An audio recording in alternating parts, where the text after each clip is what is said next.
নমস্কাৰ সকলোকে স্বাগতম জনাইছোঁ ৰামধেনু চিডি চেনেলটোলৈ। আজি লৈ আছোঁ মুখ্যমন্ত্ৰী আত্মনিৰ্ভৰ অসমৰ পৰা এটা নতুন আপডেট। আপোনালোকে সকলোৱে গম পায় যে মুখ্যমন্ত্ৰী আত্মনিৰ্ভৰ অসমৰ বৰ্তমান ট্ৰেইনিং চলি আছে, যি তিনিদিনীয়া ট্ৰেইনিং হোৱা কথা আছিলে। আপোনাৰ 23 তাৰিখৰ পৰা আৰম্ভ হৈছে, 23 ছেপ্টেম্বৰৰ পৰা, আৰু প্ৰথমটো গোটৰ ইতিমধ্যে শেষ হৈছে ট্ৰেইনিং 23 ছেপ্টেম্বৰৰ পৰা 25 ছেপ্টেম্বৰলৈকে হৈ গ'ল। আৰু যিসকলৰ বৰ্তমান এই ট্ৰেইনিঙৰ বাবে মতা নাই, তেওঁলোকে কি কৰিব, তেওঁলোকৰ বাবে মই এটা প্ৰচেছ দেখুৱাবলৈ লৈ আহিছোঁ। আপোনালোকে ভালদৰে ভিডিঅ'টো চাই থাকিব। যিসকলক ট্ৰেইনিঙৰ বাবে মতা নাই, তেওঁলোকে ট্ৰেইনিঙৰ কল লেটাৰখন নিজে ডাউনলোড কৰি ল'ব পাৰিব। গুগলত আহিব, গুগলত CM টিপ বুলি চাৰ্চ কৰিব। চাৰ্চ কৰাৰ পাছত ইয়াতে আপুনি চিফ মিনিষ্টাৰ আত্মনিৰ্ভৰ অসম এই পৰ্টেলত ক্লিক কৰিব। ইয়াতে আহি যাব। ইয়াতে আহি আপোনাৰ ওপৰত দেখিছে লগইনত ক্লিক কৰিব। ক্লিক কৰাৰ পাছত ইয়াৰ এণ্টাৰ ইউৰ মোবাইল নাম্বাৰ দিব। যদি আপোনাৰ পাছপৰ্ট মনত আছে, পাছপৰ্ট দি দিব। যদি মনত নাই, OTP ক্লিক কৰিব। ক্লিক কৰাৰ পাছত কেপচা কোডটো ইয়াত বহাই দিব। লগইন কৰিব। লগইন কৰাৰ পাছত নিজৰ ডাটাবোৰ ইয়াতে দেখিব পাব। দেখি ইয়াত তলত চাব, তলত ইয়াত দেখিব ক্লিক হিয়াৰ টু ডাউনলোড, ইয়াতে কৰি দিব। ক্লিক কৰাৰ পাছতে ডাউনলোড হৈ যাব আপোনাৰ কল লেটাৰখন। তেতিয়া চাব পাৰিব আপোনাৰ ট্ৰেইনিঙৰ বাবে ক'ত আপোনাৰ লোকেশ্যনটো আছে, আপুনি বিচাৰি পাব, আৰু তাৰ ডেটটো থাকিব। সেইমতে আপুনি যাব পাৰিব ট্ৰেইনিঙৰ বাবে। বৰ্তমান যিটো ট্ৰেইনিং চলি আছে, ট্ৰেইনিঙত খুবেই ভাল পৰিৱেশ, আৰু যিহেতু মই ট্ৰেইনিং কৰিলোঁ, আৰু এই ট্ৰেইনিঙত কেনেকুৱা ধৰণৰ পৰিৱেশ আছিলে, কেনেধৰণে হৈছে, আপোনালোকে অকণমান চাব পাৰিব। এয়া দেখিছে এইসকল যুৱক যুৱতী ট্ৰেইনিঙৰ বাবে আহি বহি আছে। ইয়াতে প্ৰায় 50জনমান আছিলে যুৱক যুৱতী প্ৰথম গোটটোত। এয়া দেখিছে বহি আছে সকলো।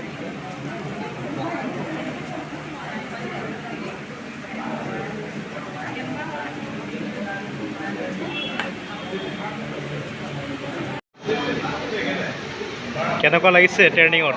খুব ভাল লাগিছে ট্ৰেইনিং। ভাল লাগিছে। এবাৰ চিফ মিনিষ্টাৰ আত্মনিৰ্ভৰ অসমে আমাক আত্মনিৰ্ভৰ কৰিব ৰকম লাগিছে বাৰু। ক'ৰ পৰা আহিছে?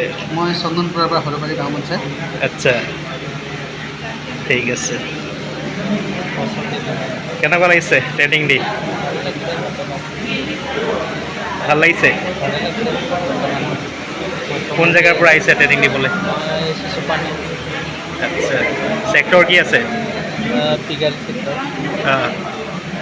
ভাল লাগিল।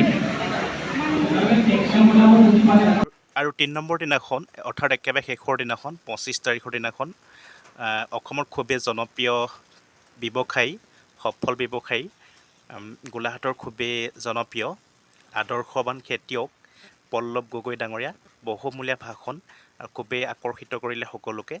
আহকচোন তেওঁৰ অলপ বক্তব্য শুনো। ছাগলীটো চবৰে পৰিচিত, যিটো আমাৰ গাঁৱত আছে। এতিয়া আমি এনেকুৱা হয়, ছাগলী আমাৰ অসমীয়াত কি বুলি কয়, খাই বন হাগে ধন। এতিয়া কথাটো হ'ল, এজনী দুজনী মানে তেনেকৈ, আৰু ছাগলী খেতিটো এনেকুৱা একেবাৰে দুখীয়া ঘৰত থাকে বুলিয়ে কয় আমাৰ গাঁৱৰ মানে ছাগলী, কিন্তু সেইটো নহয়। ছাগলীটো যদি আপুনি কমাৰ্চিয়েলি কৰে, কোটিপতি হ'ব পাৰে ছাগলীৰ পৰা। এতিয়া কথাটো এনেকুৱা, আপোনাৰ ছাগলী 5জনী আছে, 5জনী ছাগলীৰ কাৰণে কিন্তু আপুনি এটা ব্ৰিডিঙৰ কাৰণে বৰ নাৰাখে। আমাৰ মানে যিবিলাক গাঁৱলীয়া ছাগলী পালন কৰে, কিয় নাৰাখে, যে ভোবোলা ছাগলী বুলি কয়। মানে ভোবোলা ছাগলীটো ৰাখিলে কি হ'ব, এইটো মানে দিগদাৰ হ'ব বহুত। সেইকাৰণে কৈছে এই মন্দিৰত আছে বা ক'ৰবাত চাৰিআলিত আছে, তাৰ পৰা আনি পেলাই প্ৰডাকশ্যন কৰে দেই। তেতিয়া কি হয়, প্ৰথমবাৰ কিবা কাৰণত ভাল হ'ল, ৰিজাল্ট, পোৱালি খুব ধুনীয়া দিলে। তাৰপৰা 3-4 বছৰ পিছত আপোনালোকৰ গাঁৱত আলোচনা হয়, মানে মানুহবিলাকৰ, আমাৰো হয় তেনেকৈ, যে হেৰি নহয়, যাত এৰিলেও ছাগলীখিনি বদলি কৰিব হ'ল, তাৰমানে সৰু হৈ আহিলে। এতিয়া সৰু হোৱাৰ ফেক্টটো কওঁ হা, আজি আপোনাৰ ছাগলীজনী ধৰক শীতত আহিলে, চিঞৰিলে, বেবালে, তেতিয়া কি হ'ল, আপুনি মন্দিৰলৈ গ'ল বা ক'ৰবালৈ গ'ল, ভোবোলা ছাগলী এটা বিচাৰি গ'ল। কিন্তু ছাগলীটোৰ বায়'ডাটাটো একোৱেই নাজানে। সি আগদিনা কোনোবা ছাগলী মেটিং কৰিছিলে, না বয়স কিমান, নে সেইটো যিজনী ছাগলী মেটিং কৰাব, সেই ছাগলীজনী একে বংশ, কোনোতো বাজ বিচাৰ নাই, আপোনালোকে একোৱেই নাজানে।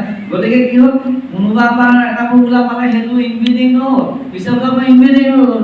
তেতিয়া গতিকে কি হ'ল, আপোনাৰ পোৱালিটো সৰু হৈ গ'ল। আকৌ কি হ'ল, ইনব্ৰিডিঙো হোৱা নাই, তথাপিতো পোৱালিটো বেয়া হ'ব। কেনেকৈ হ'ব? ছাগলীটোৱে যদি আগদিনা দুজনী ছাগলী মেটিং কৰাইছে, আপুনি আকৌ 24 ঘণ্টাৰ পিছত এজনী কৰাই দিলে, তাৰ পোৱালি ক'ত ভাল হ'ব? প্ৰডাকশ্যন বেয়া হ'ব। তাৰপিছত আকৌ যদি ছাগলীটো বয়স বেছি হৈছে, তেতিয়াও প্ৰডাকশ্যন বেয়া হ'ব। মানে বিভিন্ন কাৰণ। তাৰপিছত আৰু কি হয়, ছাগলীটো কিবা বেমাৰো হৈ থাকিব পাৰে, সেইটো জানে আপোনাৰ নিজৰ মানুহে গম পাব।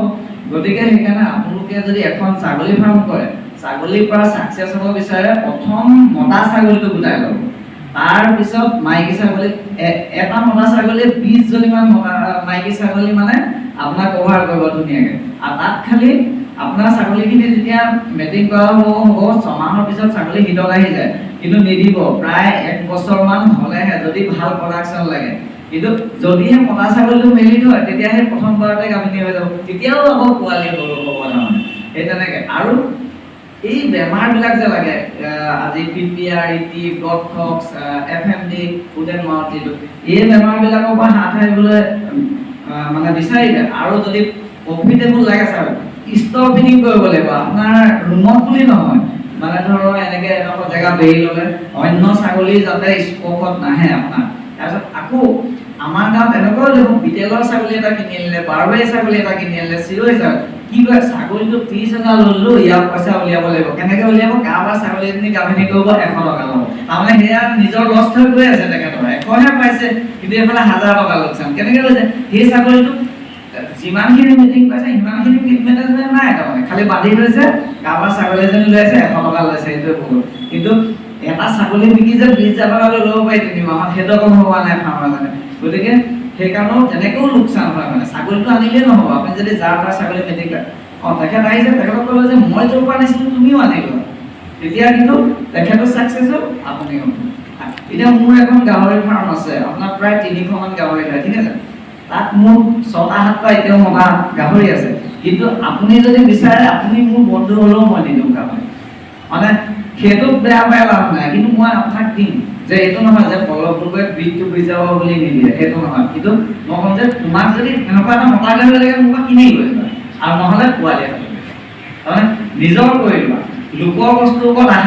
ভিডিঅ'টো চাই থকাৰ বাবে আপোনাক বহুত বহুত ধন্যবাদ জনালোঁ। যদি আপুনি মোৰ চেনেলটো এতিয়াও ছাবস্ক্ৰাইব কৰা নাই, প্লিজ ছাবস্ক্ৰাইব কৰি ল'ব, এনেকুৱা ধৰণৰ ভিডিঅ'বোৰ পাই থাকিবৰ বাবে।